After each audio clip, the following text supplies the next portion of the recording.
libération provisoire, en fait, ce qui veut dire que les juges ont estimé qu'il n'était plus nécessaire de le maintenir en détention, mais il reste des procédures encore en cours à La Haye, et donc tout doit être mis en place pour qu'il puisse retourner, participer aux audiences si nécessaire. Alors sur les réseaux sociaux, c'est l'une des réactions les plus partagées depuis la libération provisoire de Bemba. Les internautes voient en cette décision de la CPI une opération téléguidée. Trésor Panzou à Kinshasa pose une question simple. Ne s'agit-il pas d'un jeu organisé par les puissances pour remplacer Joseph Kabila ? Alors c'est effectivement une conviction partagée par beaucoup de Congolais, y compris d'ailleurs au sein des autorités. Je crois qu'aujourd'hui, il n'y a pas d'éléments qui permettent de l'affirmer.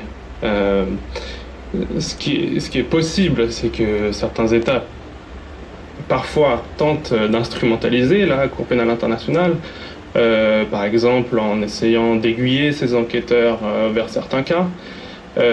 Mais pour ce qui est des juges de la CPI, je ne vois pas très bien à quels moyens de pression ils seraient exposés.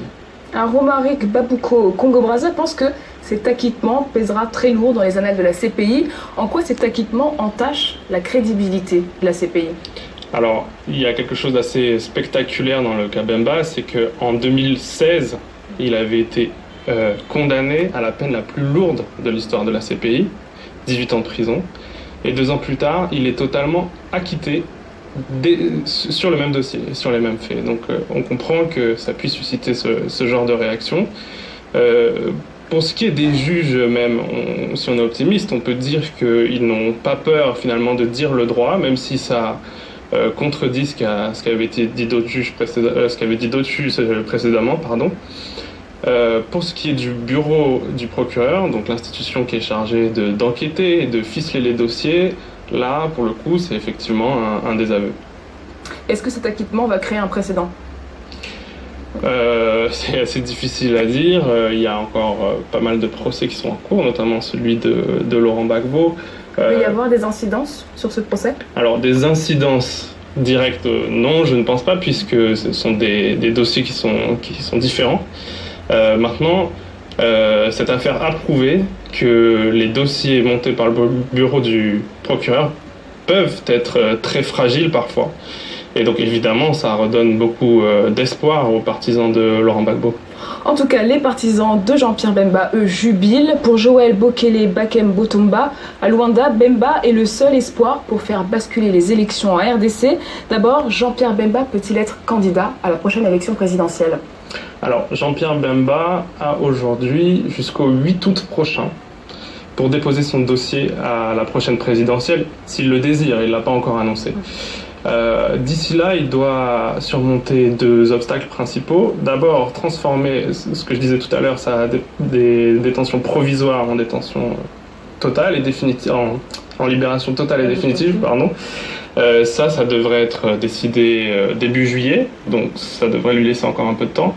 Et ensuite, il faudra qu'il rentre au Congo, parce qu'il faut être sur le territoire pour déposer sa candidature. Et là, on peut imaginer peut-être que les autorités congolaises fassent un peu traîner les choses. Aujourd'hui, Jean-Pierre Bemba, après 10 ans de détention, il n'a plus de passeport en règle, tout bêtement, et donc il va devoir faire ce genre de procédure. Alors Feja Sono à Kinshasa précise, au Congo, la loi dit qu'un opposant qui vient de sortir de prison ne peut pas se présenter aux élections. Quelle est la législation dans ce cas précis ? Alors, la loi électorale prévoit que suite à certaines condamnations, effectivement, quelqu'un devient inéligible. Alors, dans cette loi, il y a notamment crime de guerre et crime contre l'humanité, ce qui lui était reproché jusque-là, mais maintenant, il est acquitté. Et il y a aussi des faits de corruption. Alors là, c'est un peu soumis à interprétation parce que Jean-Pierre Bemba a été condamné pour subornation de témoin par la CPI. Et selon certaines interprétations, ça pourrait éventuellement être considéré comme de la corruption. Donc ça, c'est à voir. En tout cas, hasard du calendrier, le parti de Jean-Pierre Bemba, le MLC, organise son congrès en juillet prochain. Est-ce que la prison a entaché son influence dans le parti ? Son influence dans le parti, non, parce que finalement, tous les cadres du parti qui ont été mécontents de sa gestion sont partis. Et ils ont quitté les instances. Donc on peut penser que ça affaiblit la formation. Mais pour ce qui est le poids politique du MLC aujourd'hui en RDC? Alors aujourd'hui, le MLC est la 5e formation la plus importante au Parlement. C'est assez difficile d'évaluer le poids réel de Jean-Pierre Bemba aujourd'hui parce que ça fait 10 ans qu'il a disparu de la scène. Ce qui est certain, c'est qu'au moment où il est parti, il était encore extrêmement influent. C'est quelqu'un qui s'est qualifié au 2e tour des élections de 2006 et qui a perdu face à Joseph Kabila avec une assez courte différence de voix. Alors sa libération peut-elle changer la donne quand même pour l'élection de 2018? Bien sûr, ça change forcément la donne. À Kinshasa, il n'y a aucune formation politique qui s'était vraiment préparée à ça. Le pouvoir, évidemment, garde en mémoire ce que je viens de dire sur son influence lors des élections de 2006. Mais du côté de l'opposition, c'est pas forcément si simple parce que cette élection va se jouer à un tour, ce qui suppose que l'opposition soit unie pour espérer pouvoir l'emporter. Et il n'est pas certain qu'entre les opposants qui sont là aujourd'hui et Jean-Pierre Bemba, il puisse y avoir un accord.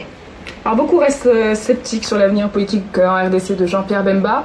Pour Amadou Ouattara Gundam au Mali, même si Bemba est libéré, il ne pourra rien. Joseph Kabila a tout verrouillé sur place. Bemba peut-il inquiéter le régime de Joseph Kabila?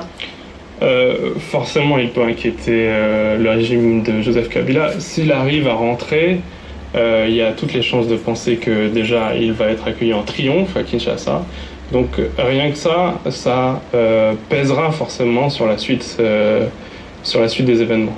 Alors pour Christ Samba à Brazzaville, la grande question c'est de savoir si le peuple lui fait encore confiance après tout ça. C'est une question cruciale, Père Boisselet, faites confiance? C'est assez dur à évaluer à ce stade, mais d'après les premiers retours qu'on a à Kinshasa, il se pourrait en fait que cette longue période de détention fasse apparaître Jean-Pierre Bemba comme finalement un martyr de cette justice internationale et finalement renforcer en fait son aura. Donc ça, c'est aussi quelque chose qui sera à voir, notamment s'il arrive à rentrer. Merci beaucoup Pierre Boisselet pour votre analyse. Merci. Merci. C'est la fin de ce journal.